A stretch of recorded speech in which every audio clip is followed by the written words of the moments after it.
Hello, and welcome to the Youth Pulse podcast with me, Diko De Andrew.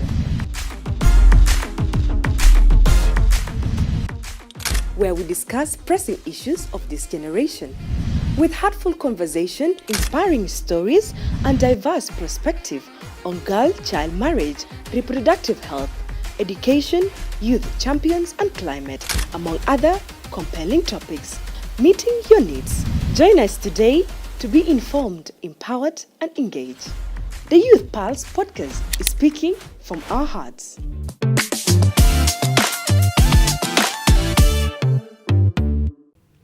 Welcome back to another episode of the Youth Pulse podcast, and this is the second last of it all, whereby we speak the truth and we are speaking from our heart. And a little bit, sometimes we laugh a little and we call out that one friend who say that they're going to go to school but end up not going to school, by the way, or even end up maybe being in the market, or we be judging them for not coming to school or saying that they are dropouts. Yeah, just saying school isn't just a building, but it's a big deal. So in which we are going to be unpacking why education is more just than a uniform, or even just carrying books, or even blackboards and chalks. It's about power, choice, and showing up for your future. Even in your school shoes, two sizes are too small. So why not we introduce our guest today as we are driving in to No School, No Future. Hi. Hi, How are you? I'm fine. What's your name? Where are you coming from? What do you do? What are the basic thing we need to know about you today in our episode? Okay, my name is Christine Peter. I'm a medical student at the University of Juba. Yeah, it's my pleasure to be here with you in this podcast. Okay, thank you so much, Christine, for accepting my invite. And when it comes to the caption or the description of our today episode, No School, No Future, let's be real a little bit, yeah? What's the wildest excuse you ever gave to your parents when they're waking you up for school in the morning? And what does that say about how we value our education? Well, from what I can say, things are out of experience. I've lied being sick. Of course. That's everyone's excuse, of course. Yeah. Being sick, or you might say the teacher at school beats me, although he doesn't or she doesn't. Yeah. So these are the excuses, but giving these excuses does not mean we don't want school. Yeah. It's just sometimes we get tired. Yeah. We just want a rest in the middle of the week. I know. Yeah. And sometimes also there's this thing fi iyaltanin kaman burabilu malabe somal al kasoro al moko jahis bukubu fogo haja au kan jibulo mon shai saba bikubu gumaze be shai wala haja shibikinga gumasa kibiga wasaka keta mora medrese. So the crazy excuses that you have always been giving. But when it comes to it, like, why do you think many kids, especially girls, drop out of school in South Sudan, and what could be needed them to change, or even to change their mentality to stay back at school? Well, most girls drop out. Some might be because others come from a poor background. Poverty plays a huge role. Yeah. Because some people say education is not for the poor. Yeah. And I somehow agree with it. So this is why some girls tend to drop out, and sometimes it's due to our traditional beliefs or cultural beliefs that a girl should not go to school because she's not going to invest in the family. At the end, she's going to be married and she's going to be somewhere else. So these are some of the reasons why some people don't support girl education. But for me, I'm against it. Because as you can see, I'm a medical student, a doctor in making. So I say girls should really go to school. Okay. Also, in the other side, when it comes to the other gender, sometimes مثلا كان قال في rural areas في in the villages, the deep down villages, بكان قال هسي ولد دبورة في مدرسة لشنويات أو بقدر رافع مالزارة را كروجو يو كريرو اللي مو أغنام ده جو أجابا هناك يا أبغار كروجين حارس وكمان شنو إنه كيف كري ما زولتان جسر ولا كري try to feed them. So I feel like with both genders كان دما في urban city.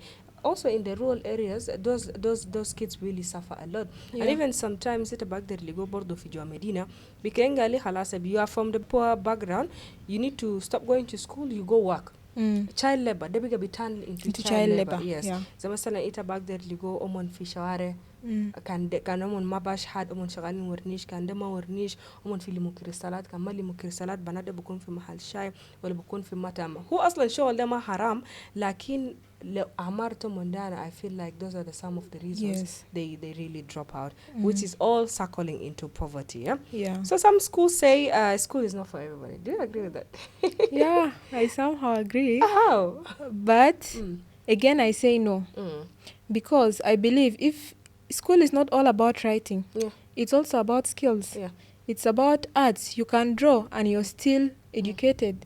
You can sing, you're educated. And you can do some handy jobs and you're still educated. So I say school is for everyone. That's for sure. Yeah. And also in another hand, like how does going to school impact the confidence dream?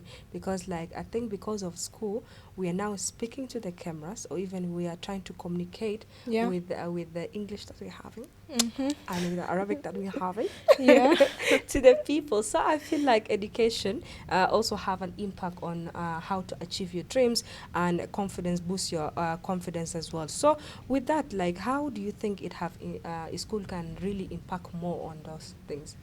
Well, I can say through school debates back in high school, through school debates, even presentations, it boosts your confidence. You get that courage to talk in front of many people. Yeah, so I say debates, even let's say during campaigns, when you want to become a prefect, something like that. So you have to talk. Public speaking. So I think that's a way it can boost your confidence. That's for sure. So education is very important. And in the other hand, you mentioned about debate in high school. The haya na kama budu. So isim da kan kutala la fi debate out of gari digoma ya school. Utaniyom da kan fi sort bi dugun nas. Either I'm late or either I'm not coming to school. That's the one thing they should know. But when it comes to confidence building, like I can tell you for sure, if it's not about being in a school, let me say media club, media at school, they can fi jubidasis. I wouldn't be here today. Even like the one you mentioned, presentation at school. So masalan teacher is saying presentation, and you'll be in a group. Then the teacher will just be selecting me each and every time. I don't know why I'm so special. Or like teacher can I should feed it. Best diko you present, then I'll just be there in front of my classmates and like, oh my god, today is the day and I'm going to die. But it's still like I feel like also education really contributed to how we present ourselves, and as well being confident sometimes. If education is a better is a key for our future, like what do you think, or who is locking the doors for education, since is a key to our future? A key. Is it poverty? Is it conflict? Is it gender roles? Or even all the above? Well, it can be all. Because with poverty, if you don't have money, it will be really hard for you to access a lot of things.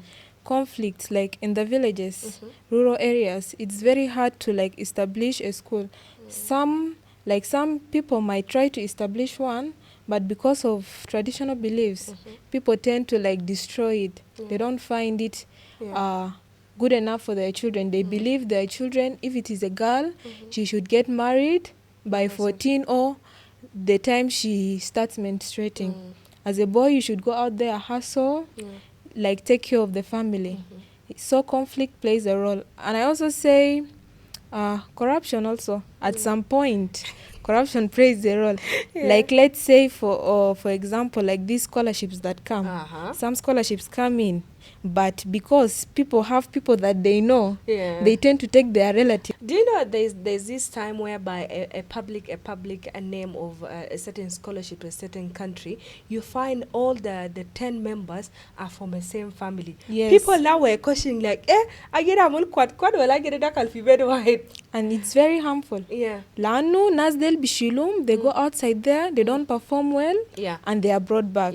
Which is very bad. In which the Debaden body image that to Batali Sudan became Manatu, like South Sudan doesn't have smart people, or they have entered through Mochad, because also sometimes this thing also imply and make an impact into it. That's how with education, I think like there is more to it, in which all the above we have mentioned is really blocking our way into our future. So we can look into how we can better ourselves when it comes to poverty, Give the people their salaries in the rightful time. Yes. Make the cost living affordable for the third class people. And even not only that, but also when it comes, they say that government school or public school are supposed to be free. I know it's not normally free, but at least let us also be realistic with whatever the people are undergoing. And when it comes to conflict, of course, we need security, and I think it's also the responsibilities of our leaders to provide with us with enough security so that conflict will not even affect our educational system and so forth. Yes. Can we talk about peer pressure? Why? Because like sometimes people will see like, I can just hustle and just find money, yeah? So is it cooler to hustle now or to invest in education and hustle smarter later? Well, all I can say, if you get the chance to hustle now, and then you also have the chance to go to school, I think you should go for both. Yeah. Because to be honest, in this country, it's really hard to get a job. There are many graduates out there. Yeah. They don't have good jobs, or you might study something and work do something else. If you want to talk to me directly, please. Yes. So what I'm saying is, if you get the chance to hustle, Yeah. hustling does not mean you leave school. Yeah. You have to go for both. And also, if you don't get the chance to hustle, focus on your education. You never know what you have in the future. Why I mention about peer pressure, because like I can still circle it back to social media. It's a really good Christian. Even me, I'm too old for some people, man. On social media, when you see them about 20 now, for instance, that TikToker Pella. Pella 2 days ago, like, completed 20 years. Yeah. But where is Pella? Pella is celebrating his birthday in Dubai. Exactly. He took the girlfriend to South Africa for her birthday. So like, what are we doing? What are we not doing, right? So with that comes in the pressure.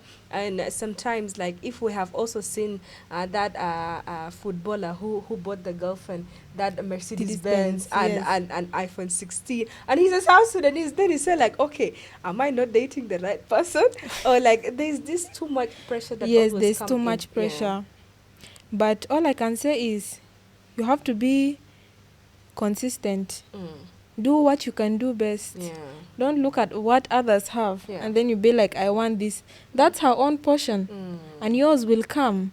Not everyone is meant to be treated by others. Yeah. Maybe you're supposed to do it by yourself. Yes, for sure. Yes, so what we are seeing on social media is also social media. Then there is another part. I know. That one is for another time, yeah? But whenever it comes to that, I feel like if you're hustling, you can buy flowers for yourself.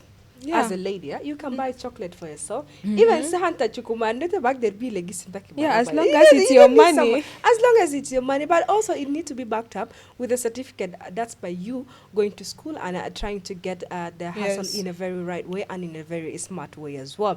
When it comes to schools, like, how do you think schools in South Sudan can be more welcoming and engaging, yeah? Instead of places whereby students feel judged or even unsafe?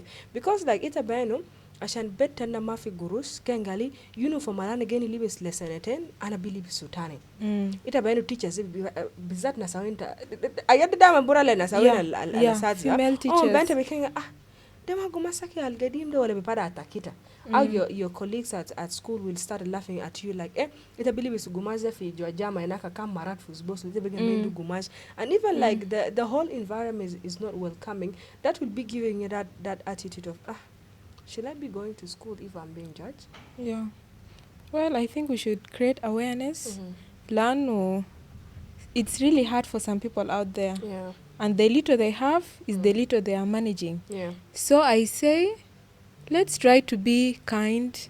Because you never know what happens tomorrow. You might be laughing at your brother today. I know. But tomorrow you might be the one in danger. Yes. So maybe you can even help. Yeah. Some people come from very good backgrounds. If you can help a friend, it's okay. If you can't help a friend, don't criticize a friend. That's for sure. Yeah. So And even if I don't know why I refer all the time to TikTok. Yeah. There's this challenge whereby a head of a class, the class prefect Kano, I think she didn't have a phone, so the whole class contributed money and bought for her a phone. Yeah. the hijama. Then there is another one can mind do laptop kanu. The whole contributed and bought for the colleague a laptop.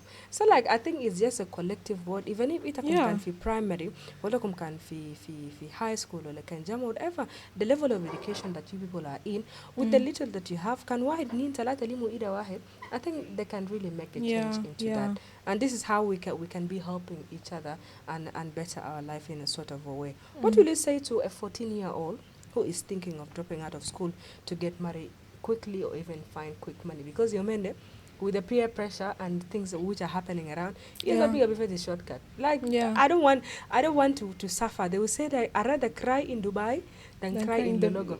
Yeah. There's always this slang among the Gen Zs of late. Yeah. But what I can say is it's better to remain in school. Yeah. Because you might be, most of this pressure lately comes from what you see on social media. You might be seeing, yes, this girl is getting this, the other one is getting this, but no, my dear, sometimes some of these things are fake. Yeah. You might be seeing that, such a person is getting such a thing, but no, it doesn't work like that. So what I can say is stay in school, pursue your dream. There are many things you can do out there as a girl. You can be a doctor, an engineer. There are many good careers out there for women. And these days there are organizations that also support women. I totally discourage marriage. No, at that young age, even if you're to get married, let's say, okay, you got married, in the process you'll get pregnant. That's for sure. And wilada bikun sap, because you're still at a very tender age, you're still developing. It's going to affect you, like you might die, or you might lose the fetus, or you might even be affected by genital diseases. That's for sure. So I say for a 14-year-old girl, stay at school. That's for sure. Yeah. When it comes to you imagining yourself, imagine yourself one day, just one day, you're SKM. Yes. You're SKM for one day. What 3 things will you love to change to make sure every child and adolescent stays in school and as well thrive with their dreams that they would love to achieve? Okay. First of all, I would say I would provide free scholastic materials. Lanu, it's very hard to afford some things like books, pens, pencils. Even when you go to higher levels of education, their laptop, you need a phone because it's a must. You need to keep on updating yourself. So I would provide free scholastic materials. Then coming to part of tuition fees, or let's say school fees, we would reduce it to something kida.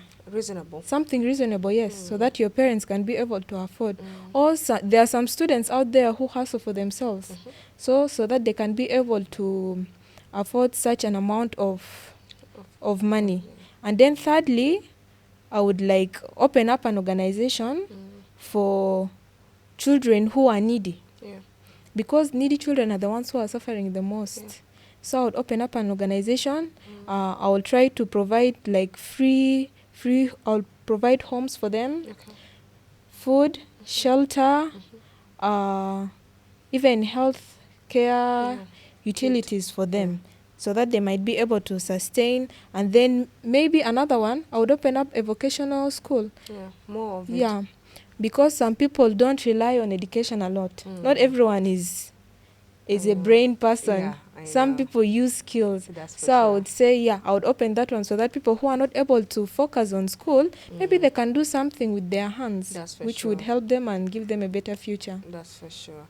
And whenever it comes to this, like it's so of an interest that for us South Sudan, we are still way back, despite that we have just we call it a new country, but we are entering a 15-year of us being a new country. But I feel like step by step we're going to be reaching there with determination. And the one thing you have mentioned earlier on about corruption, if we fought corruption, I feel like everything is going to be possible, you know? Because like if you're not greedy, if you love everybody, or even with the leadership that you have been assigned with, I think you can do more better things to the community that are in need, especially when it comes to the backbone of the country. They say that the youth, Shabab Yahu, the leaders of tomorrow, right? So if people are affecting us right now with giving us even the little basic that we want into our life, how will it going to be like if we are now becoming the leaders?